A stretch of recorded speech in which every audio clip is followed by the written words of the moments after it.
encounter with that Southern violence.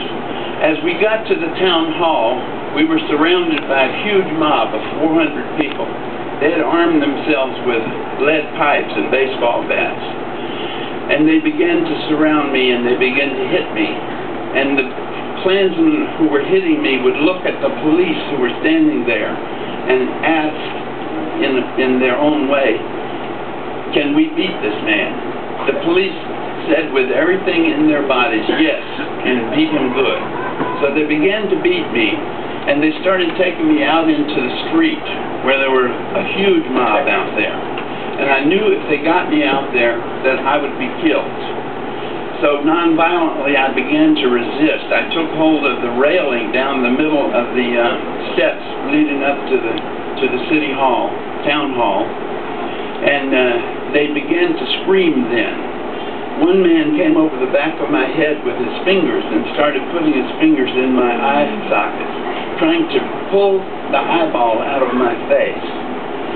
And I had been a sociology student at Huntington, and I was beginning to be detached from what was going on, and I said to myself, "This is eye gouging." Fine Southern tradition.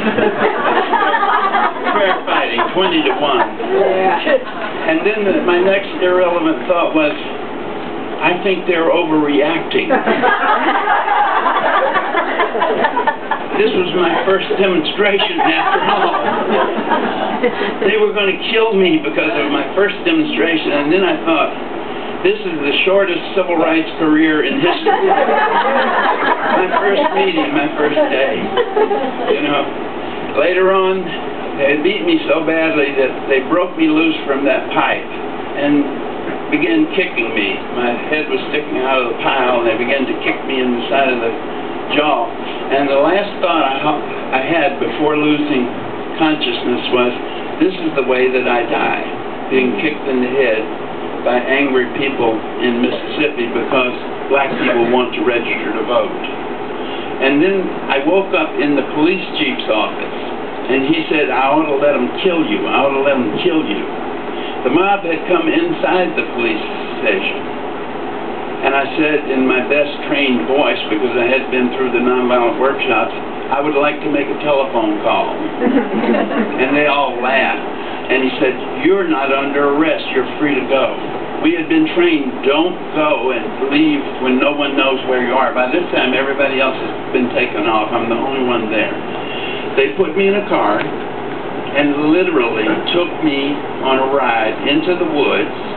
They had a hangman's rope with a regular noose and everything, and they said, "We're going to hang you with this rope from that limb." And once again, I thought they were overreacting.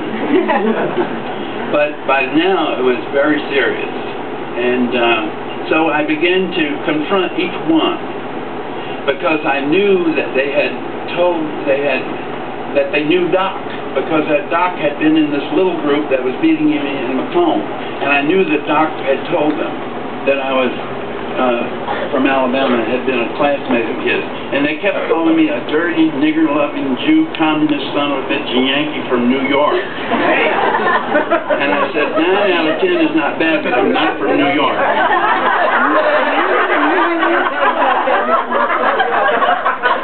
It seemed very important at the time.